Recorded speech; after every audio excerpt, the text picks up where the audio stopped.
Japan के जो शहरी लोक कथाएं हैं ना, मतलब जो अर्बन लेजेंड्स हैं, वो दुनिया की सबसे ज्यादा डरावनी कहानियों में गिनी जाती हैं। और पता है, इनमें से कई कहानियां हैं ऑनरियो के बारे में।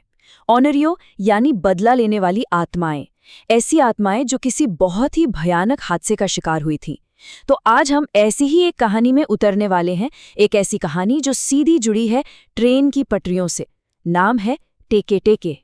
सोचिए जरा, क्या होता है जब किसी का आखिरी स्टॉप छूट जाए। सुनने में तो ये एक मामूली सा सवाल लगता है ना?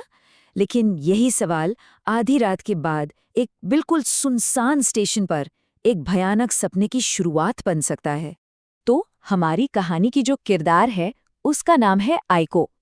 शहर में एक लंबी शाम गुजारने के बाद अब वो बस किसी तरह घर पहुंचना चाहती है। और वो जिस ट्रेन में है, उसका डिब्बा आप समझिए लगभग खाली है। और रात की जो खामोशी है, वो धीरे धीरे और भी ज्यादा गहरी होती जा रही है। और तभी एक झटके से आइको की आंख खुलती है। सामने डिजिटल घड़ी की हरी रोशनी चमक रही है। रात के 12:52। उसका दिल एकदम से बैठ जाता है। अरे, वो तो अपना स्टॉप बहुत पीछे छोड़ा ही है। उसी डिब्बे के दूसरे कोने में दो आदमी बैठे हैं। उनकी तेज हंसी और आइको को घूरती हुई वो गंदी नजरें पूरे माहौल को बहुत असहज, मतलब बहुत ही ज्यादा बोझल बना रही हैं। आइको बस उन्हें अनदेखा करने की कोशिश कर रही है और उसने कसकर अपना फोन पकड़ा हुआ है। तो जैसे ही ट्रेन रुकती है ना, आइको एक राहत की सांस लेकर फटाफट बाहर निकलती है। चलो, बला टली। लेकिन ये राहत बस कुछ पलों की ही थी, क्योंकि उसके ठीक पीछे दो और कदमों की आवाज गूंजती है। वो खतरा ट्रेन से उतरकर अब ठीक उसके पीछे आ गया था। और फिर वही होता है जो ऐसी डरावनी कहानियों में अक्सर होता है ना, मदद की सारी उम्मीदें एक एक करके खत्म। उसने अपना फोन निकाला, कोई सिग्नल नहीं। वो दुनिया से पूरी तरह कट चुकी थी। अगली ट्रेन आने में अभी भी 15 मिनट बाकी थे। 15 मिनट, और उस पूरे प्लेटफॉर्म पर दूर दूर तक कोई भी नहीं था।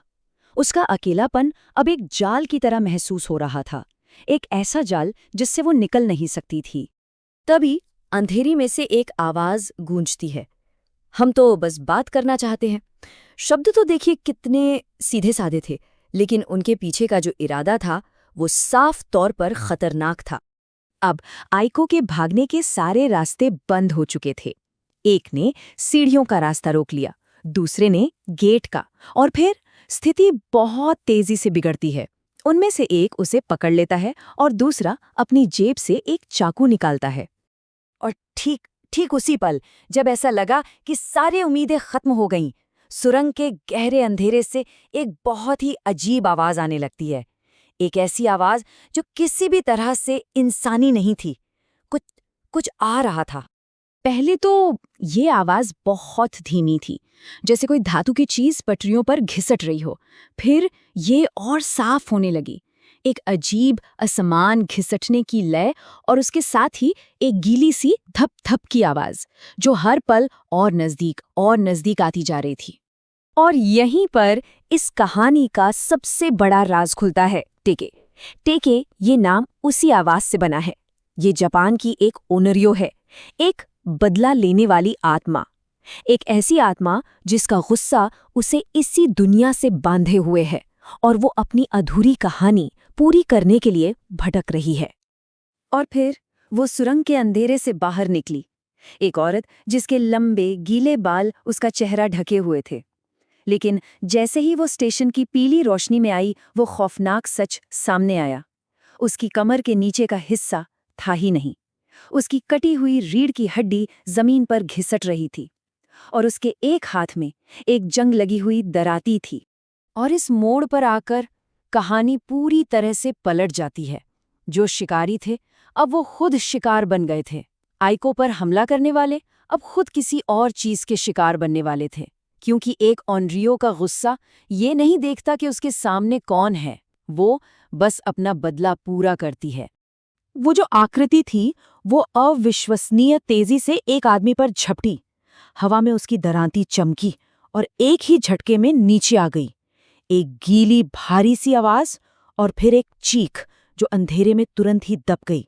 दूसरा आदमी, वो डर के मारे पटरियों पर भागने की कोशिश कर रहा था, लेकिन तभी दूर से ट्रेन की रोशनी चमकी और गड़गड़ाहट गूंज उठी और एक भयानक गीली दरार जैसी आवाज के साथ ट्रेन उसे अपने साथ ले गई। और फिर सब कुछ शांत, बिल्कुल सन्नाटा। सिर्फ ट्रेन के गुजरने की गूंज थी और हवा में तैरती हुई खून और तेल की मिलीजुली गंध। उस आकृति ने अब आयको की तरफ देखा। उसकी आवाज एकदम सूखी और सपाट थी, जैसे सदियों की धूल से निकल रही हो।